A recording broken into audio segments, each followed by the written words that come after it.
Hi, this is Ilyas Kuliankal from Abu Dhabi, UAE. I'm wishing you all a great day. Thanking you all for joining this wonderful topic on information security that is going to be covered in this 45-minute session today on BrightTalk platform by me. It's a great response from the audience, and we have been seeing an enormous interest in the topic, and that had a lot of responsibility on me to make sure that you get some value out of this session. Instead of going through a risk assessment process, in this session, what I'm trying to do is what we have been missing in a risk management approach or risk assessment process that is being an integral part of information security or risk management for the corporates or business in the past. So just to set the expectations right for all of you, it's not going to be a very deep level risk assessment process presentation. Instead of that, I'm going to cover an approach, or I'm just trying to point out or trigger some thoughts in your mind that was missing or that maybe we forgot in the process of approaching information security or cyber security or IT security in the past. As I've been showing in the screen, there are a lot of questions in our mind about risk-based security. I mean, this is something which you heard, or if you are in an IT security or IT or business or risk management field, this is something very common, and this is very relevant or common topic or process that is being followed by many organizations in the past or in currently also. So how to use the risk-based security approach to have an effectiveness in your security programs, or to get the buy-in from the executives, or to make sure that you have the right security at the right cost at the right place. That is something which I'm going to cover, or I'm trying to point out today. Hopefully you will enjoy the session. So, as an agenda, we will just touch upon why risk-based security is important, or what is the value out of it, how it is going to affect, or how it is going to assist in any companies or any organization security strategy or roadmap, or their fight against security threats from an internal and external perspective. And I will be touching upon the risk management framework and some matrices, how we can measure or how we can monitor the success of this approach. So what is risk-based security? It's basically about information security decisions. Risk-based security is basically what I would be looking at is an information security context rather than a business risk context. On a high level, enterprise risk management may not be touched upon, but it is actually linked. So from an information security point of view, how to identify, how to analyze, and how to prioritize the risk is something which is going to be covered in a risk-based approach to security. So the focus in risk-based security is how to focus or how to concentrate on the areas or the risk or the challenges which is most relevant and most important for the organization, and to get the best benefit or the fastest benefit from closing those risks or addressing those risks, or not closing, mitigating those risks. So why risk-based security is getting relevance is basically executives or top-level management is getting more engaged, and they're hearing a lot of news about security breaches or incidents, major organizations across the globe getting breach, a lot of financial losses, reputational losses, their compliance requirements, and budget is always a challenge for information security professionals or information security departments. At the same time, the same issue is with the executives also. How much budget I need to allocate, and what is enough, and what is not enough, and what is it more, is it less? So there is some way executives or information security team or the risk management team, the organization itself has to make sure, get the confidence that what we're spending is the right money at the right quantity, at the right place, at the right time.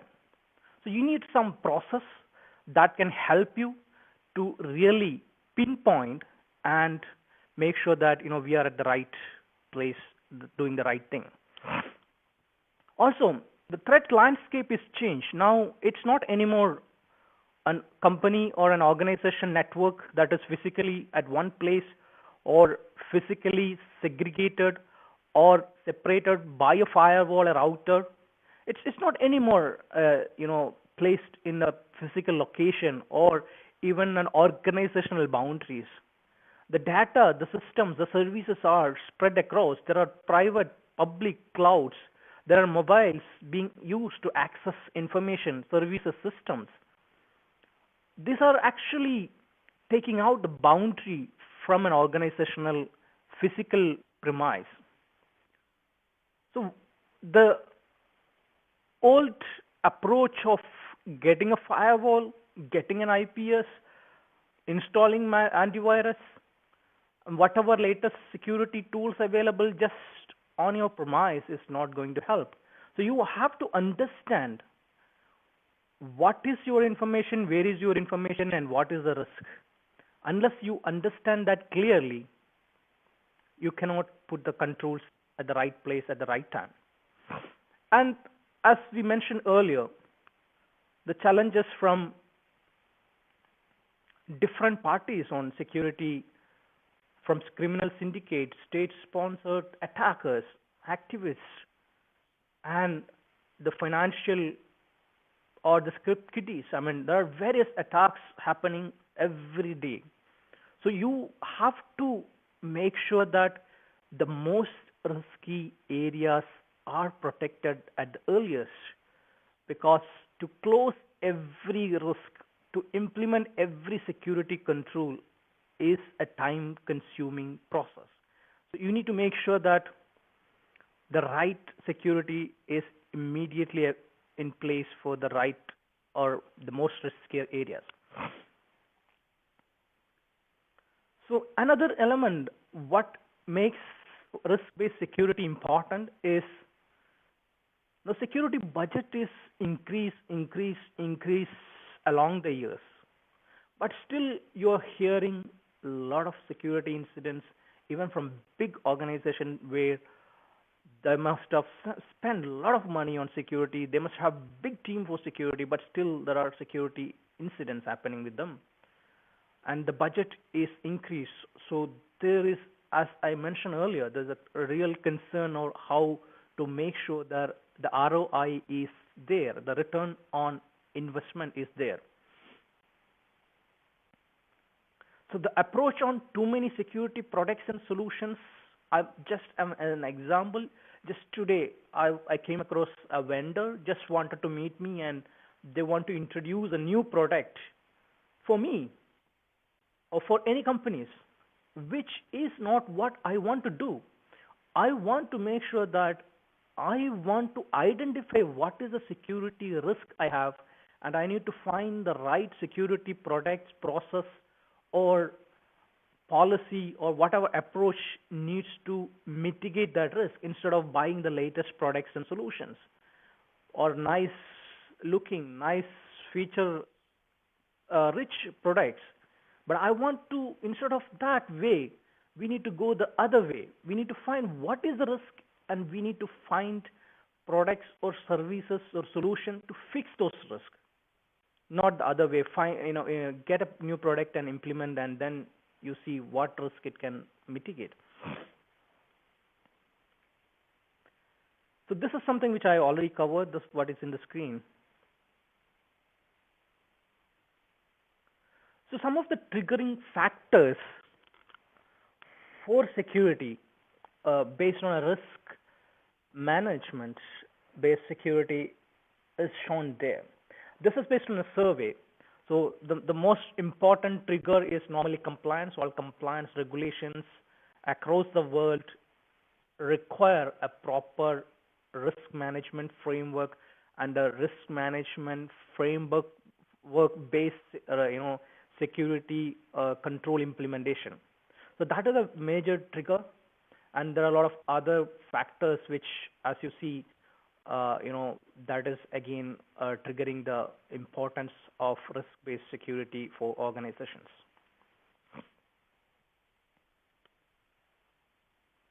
So risk-based security, as you clearly understand, is proactive rather than reactive. It is not based on incidents. It is based on where we stand, what is the potential risk of a certain kind of threats, a threats by a cyber, a hacker.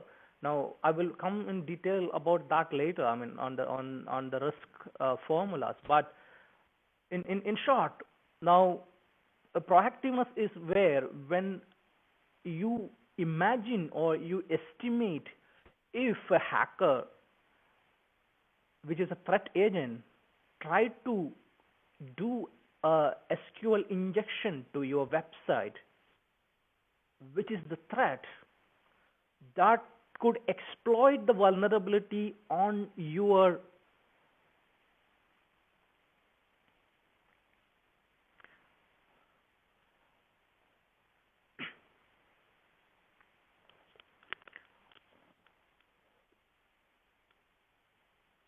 vulnerabilities, which is something on your web server, on your website, that could be exploited by the hacker through an SQL injection attack.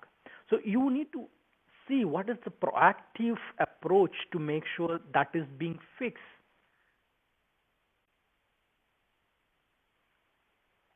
So the risk-based security is the best thing which can be proactively identify and put in controls so that a potential issue could be understood and acted upon in advance. In advance.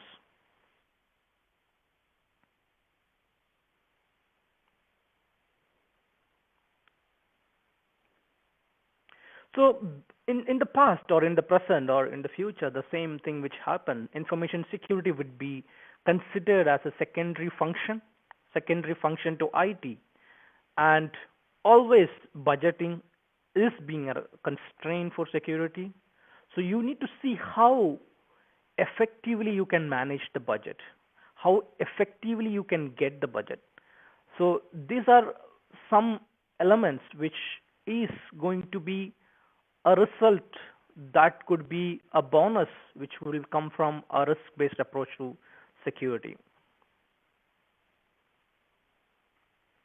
And traditional security budget is what you might have seen, although inadvertently or without knowing actually, and with a risk assessment process, basically organizations go with a vulnerability assessment process, which is based, I've wondered, many times, I mean, doing a vulnerability assessment on systems and to fix those vulnerabilities, asking for budget to an executive doesn't make sense.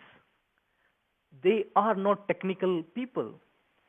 And from a technical vulnerability assessment approach, you are not going to protect the actual valuable asset for the organization, which is information. Now, if you do a vulnerability assessment on a server and you fix the vulnerabilities on that server, and the information that was in that server is already there in a tape backup that is without encryption and lying outside, and anybody can take it, or there is a backup in somewhere else which is a web exposed server, and that server is not protected, means your most valuable information asset that is having a sense to the business is at risk. And you are looking at the vulnerabilities of a server, the technical vulnerabilities, and you're fixing, you're running behind that, which is not the approach that is going to be effective. The effective approach has to be business centric, information centric, risk based approach to information security.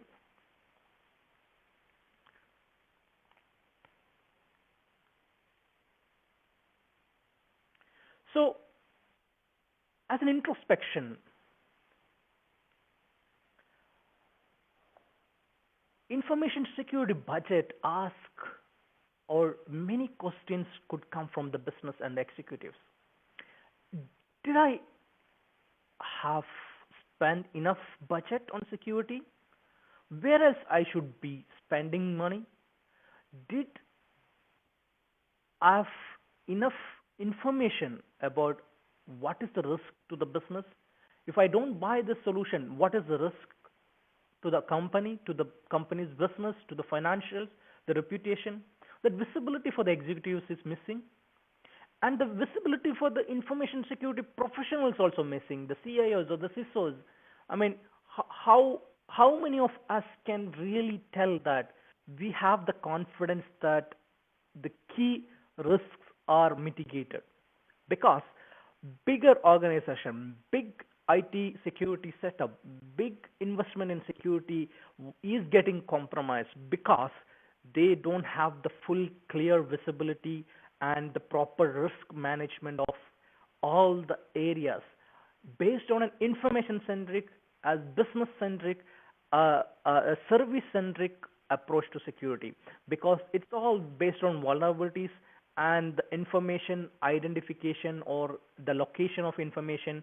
The risk to those are not being identified by the information security or risk management or whoever the team responsible for that.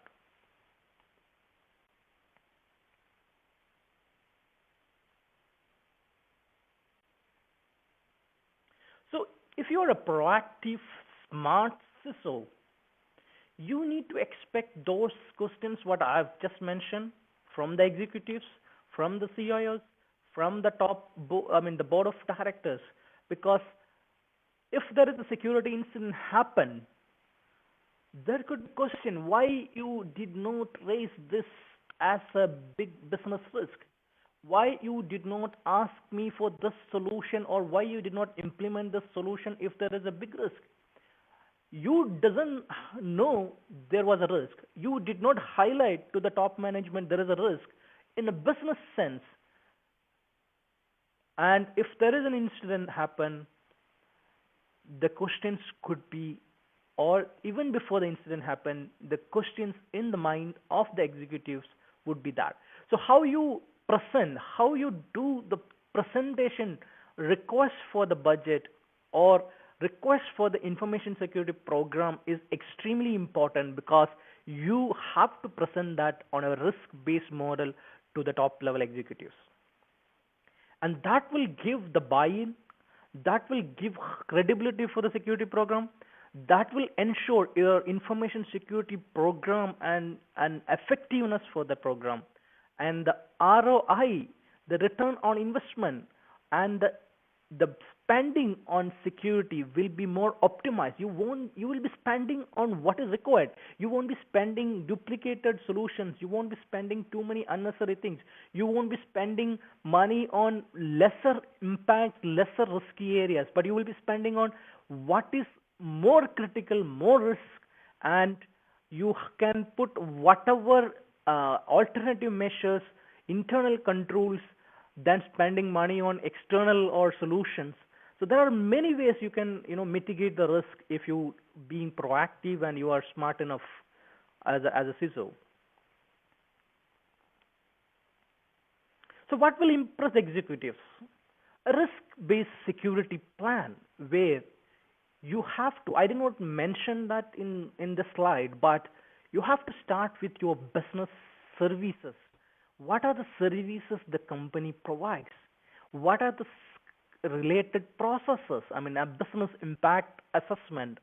If you come across in a risk assessment, you normally starts with the business impact analysis, where you understand what are the services, what are the processes, what is the impact of that process going down or process getting compromised will have on the business, and what are the assets that are belongs to these processes or services. There could be IT assets, servers, network devices, people. I mean, there are a lot of different kind of assets. So you have to have the full list of services, processes, which is related to those services, and the assets, and the threat vector. I mean, what is the threat related to this particular business? I mean, if it is a financial entity, if it is an online trading, if it is a telco, if it is a health related organization, what are the threats normally applicable to this kind of organization? You need to create the threat vector. You need to create the vulnerabilities list based on what are the assets, what are the services, what are the threats related to the particular business or particular operations.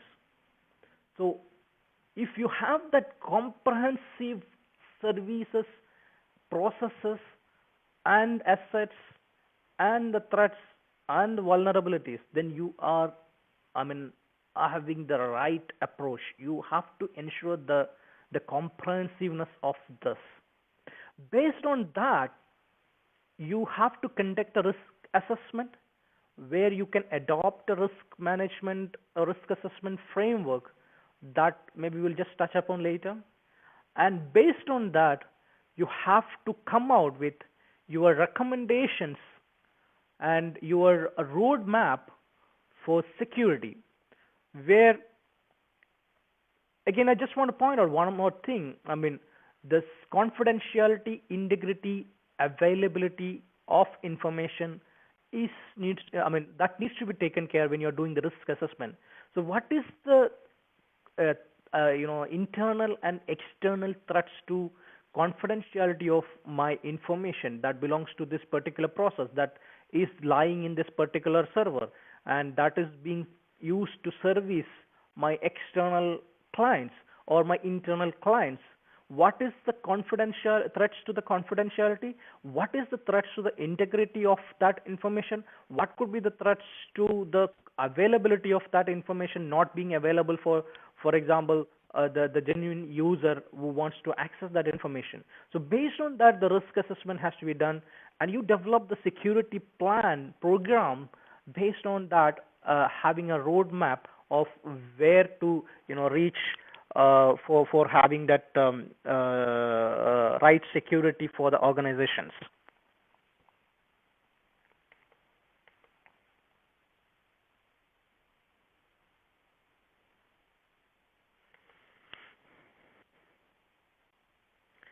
So based on that security plans, you identify the resource requirements, you identify the projects which are required to be executed, and the timelines. Again, here the prioritization of the risk and the prioritization of the projects are linked, and the prioritization of risk mitigation is important. So the timelines, the budget requirements, and the projects are being put in a more business-centric understanding and identify the budget requirement for each of them linked to the risk to the company in terms of financial, reputational, regulatory, or any other kind of risk that can be applicable to the particular organization.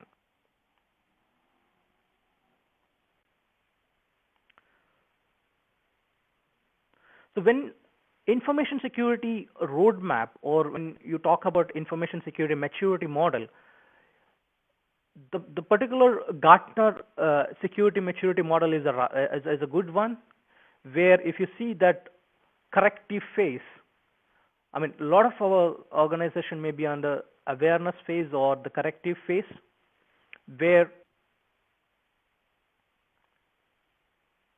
probably the risk-based or strategic-based approach to information security would be triggered during that corrective phase, where you have proper policies and procedures set, and you start an information security strategy or a plan that is being executed by following the relevant process of risk assessment and risk management and security plan development, budget requests and approvals, and then implement those. And once you reach operation excellence phase, that is a place where you can be happy and satisfied, where you have the control, you have the visibility, and it's a matter of running the show and to make sure that no new things or changes bring in new security risks to the organizations.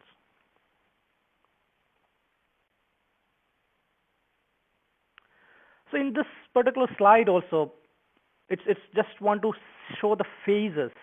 So when you start the corrective or the awareness phase in the previous slide, you will see that process, people, and technology related risk needs to be identified. That is going to pose threats to the confidentiality, integrity, and availability of the information or services that is owned by the organization. There could be a lot of high and medium, low risks which you will identify when you do a risk assessment. And your actions, your policies, your procedures, your awareness programs, your identification and implementation of security tools and solutions should bring the company or the organization to a little mature model where you will have a lot of risk being mitigated, and at the final destination or final operational excellence phase is the last part of the diagram, where you probably targeted to have zero high risk. This is again not based on certain model or framework, but based on experience. I've defined or defined this particular structure, which is something linked to the Gartner's maturity model.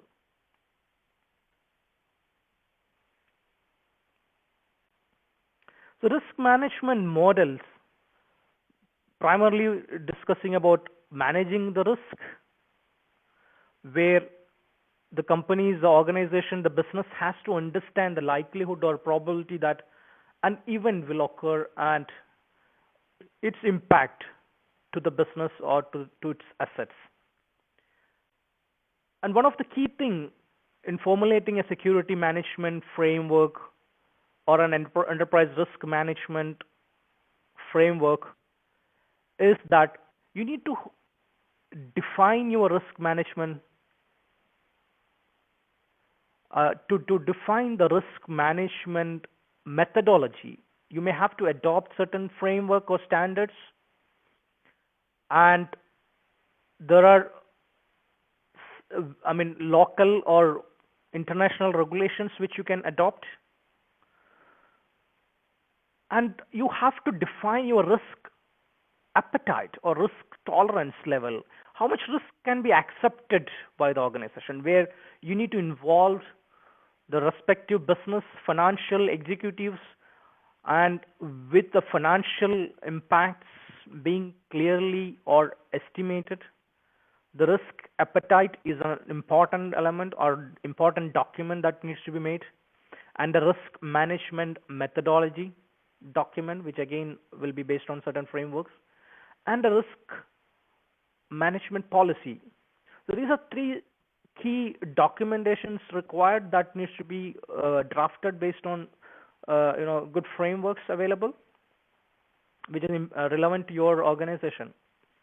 So risk management process can be based on NIST or locally for example, in UAE, we have a regulation called ADSIC earlier in NISA, which is a government regulation for government organizations and key organizations.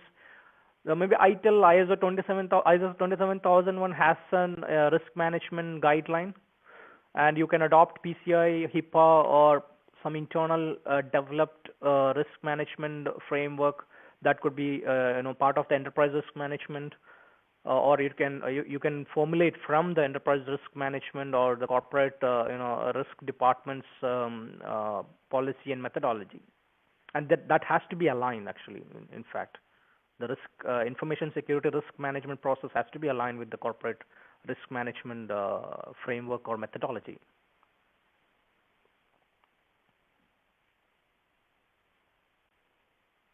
So these are the slides which I may not be taking a long time because we are running out of time. The risk framework requires to identify the assumptions, constraints, and tolerance, and the priorities. So the basic steps or processes as part of the risk management is identify. I mean, this has been covered briefly earlier. Identify the information that is key to the business is the first step. And that is actually to be started with, as I mentioned, identify the services, what is being provided by the organization. Identify the processes, like for example, if there is a service like a web-based payment service, then there is IT processes behind that is enabling that service, like a database service, a network service, a system servers. So those processes, or there may be some other processes where the posting of the information to the database or the websites. There could be a lot of processes that is linked to that, and then the information that is key to the business needs to be listed and identify and classify actually. And categorize. The next step, steps 2 is to categorize the information according to the importance to business, where you could form whatever classification mechanism, classification policy, procedure based on your organizational context. And in step 2, you identify the threats, again we covered earlier, and vulnerabilities, and based on that you assess the risk, where the formula is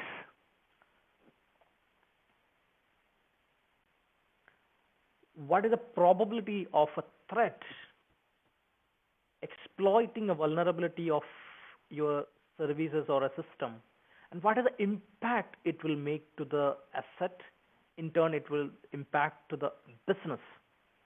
So that is, if you say an example, if a hacker is able to do an SQL injection exploiting a vulnerability on the web server, and what is the impact that particular exploit will have to the business, you will come out with a risk as high, because the probability is more. And if the system or the web server is not patched properly, or you don't have other web application firewalls or whatever, there could be vulnerabilities, and the impact of that may be huge for a financial organization, for if you consider for a bank.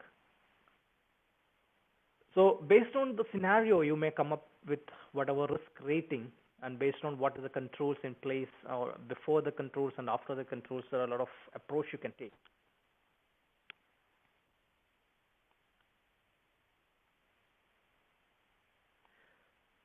So just want to go back to that previous slide.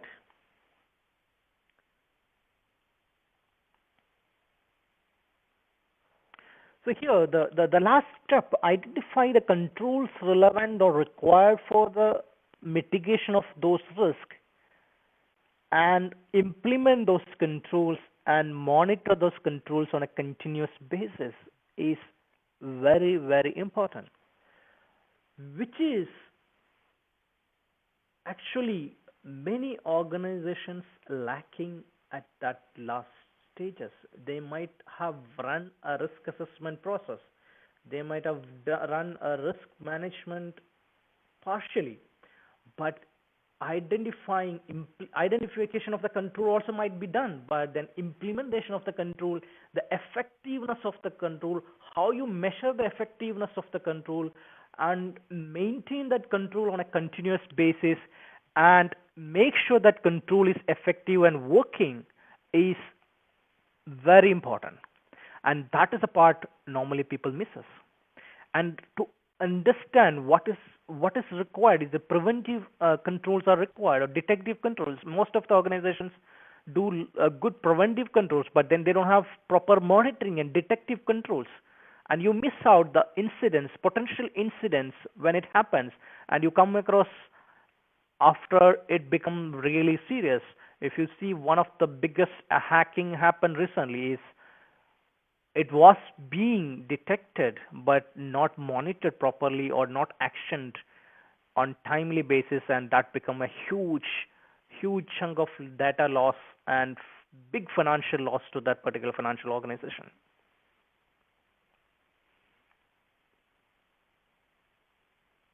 So what are the matrices that can be used which will help us to make sure that a risk-based security approach, what we adopted and implemented, is effective and working, and it is a success, and it shows the value. It brings value in terms of a lot of factors, in terms of cost saving, in terms of effectiveness in security, in terms of lesser security breaches, in terms of more confidence in your security program, in terms of more strength or more strong, more confidence in yourself as information security professional, that you know what is your situation, what is your security posture. If something happens, you will be knowing timely, because there's no 100% security. So it's a matter of how good you are in control, how much you make it tough for the internal or external security breacher to breach the security of your organization. And if somebody is able to break even that, how quickly you will know that there is something happen, and how quickly you can action, how you can mitigate that, how you can contain that security incident is the main thing. For that, you have to be knowing what you have, what is the risk you have, where you stand in terms of mitigating those risks, and what are still lacking, how quickly and how much you make it visible for your top management, and how much you make them understand, how much you yourself understand what is required, instead of buying the latest security tools and solutions available in the market, which is not what is required. What is required to mitigate the most important risk? So you have, this is actually the survey result. What is seeing in your screen is based on a survey conducted where some of the matrices which is being used by organizations. One of the very important metrics which you can put is the cost saving or the budget management of security management activities and reduction of policy violation.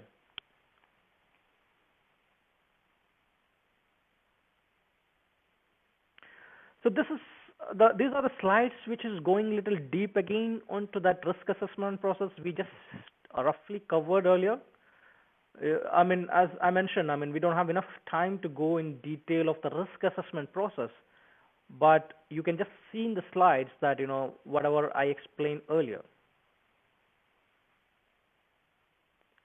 So a risk management framework will ensure a consistent organization-wide response to risk accordance to the, even an enterprise risk management framework. So how you develop, how you evaluate, how you do cost benefit analysis of the controls, those elements are being covered in the risk management process.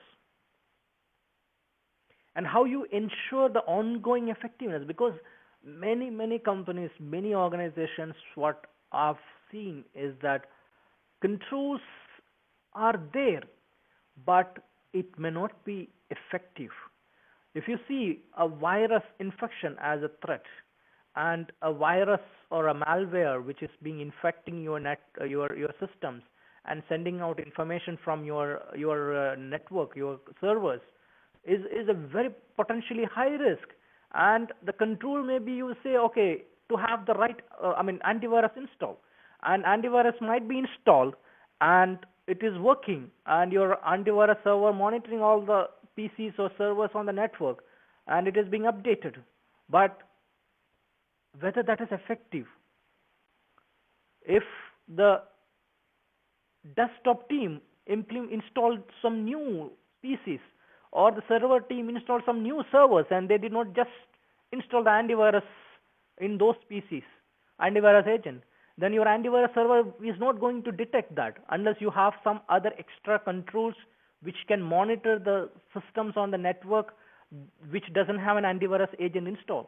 Because unless that, by default, unless an agent is not there on the server, on the PC, you are not going to find out. And those PC servers in the network which is not having the antivirus is enough for a major disaster for your organization. So this is an example of having a control but not effective.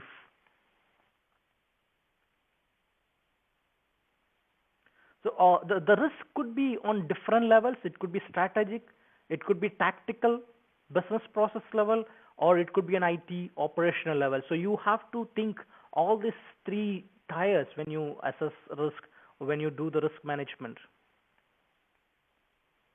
So this again we have covered roughly earlier slides. Assets to the organization, what is important, survey, discussion with the concerned department, involve business, identify the information and identify the services, processes, information related to each of the department, business units, classify them, and do the risk assessment based on that. And the asset valuation, what is the impact of rebuilding an asset? What is the impact of now if a credit card information is being lost? It is not about credit card information is lost. It is a matter of how much financial regulatory impact, how much financial loss to replace or reissue the cards, and the communication with the customers, and the reputational losses. There are a lot of losses which maybe you need to consider, you need to take into account. So when you're doing the risk assessment, cost benefit analysis, you would need to take up all those elements.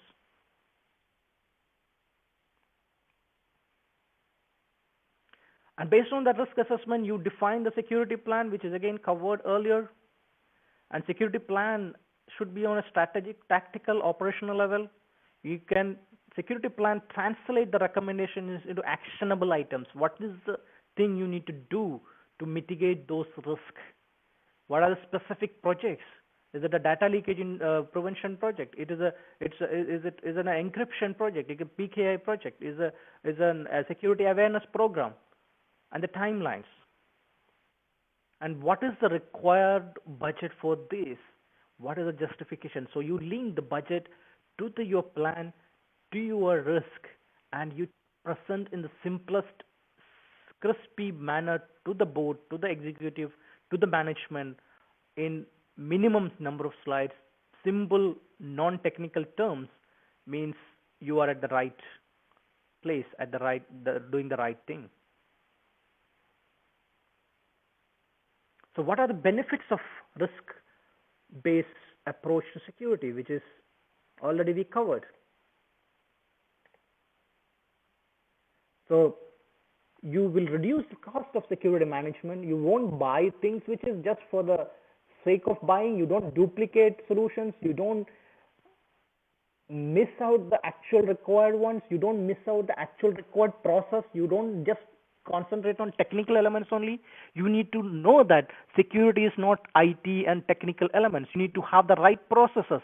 You need to have the right processes that will ensure that your technical elements, technical controls are effectively in place. And you have to know the people, IT or the security team must be knowing what exactly is what they have to do. So in short, to because before we just winding up, what thoughts I wanted to give it to you is that as an information security professional or as a cyber security professional, as a IT security or other risk management, you need to know how to sell security. You have to make sure that what you are spending and if is it effective, it's having value. You support the business, you enable the business by having the right security that will ensure that the business can expel or excel using those right security framework to go online with more confidence, to come out with more innovative online presence or more flexible, more operation friendly for all the business and the staff. So if you have the right approach on a risk-based security, then you have the right security at the right place, and you are going to be an enabler rather than a stop or a blocker for the business to excel in this very aggressive online presence and online business model what we are coming across.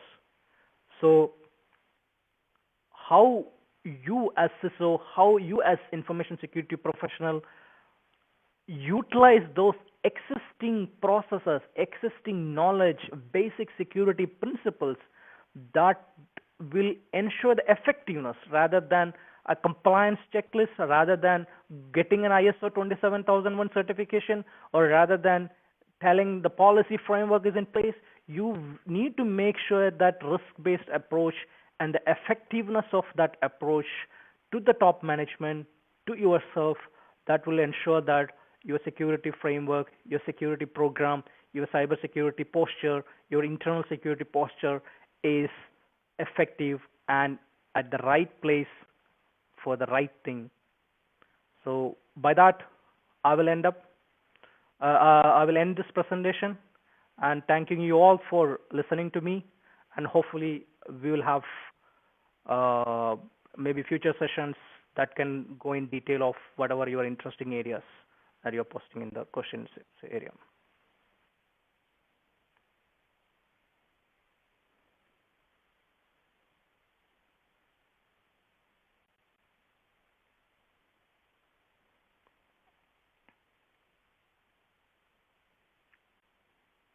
So one of the questions I have is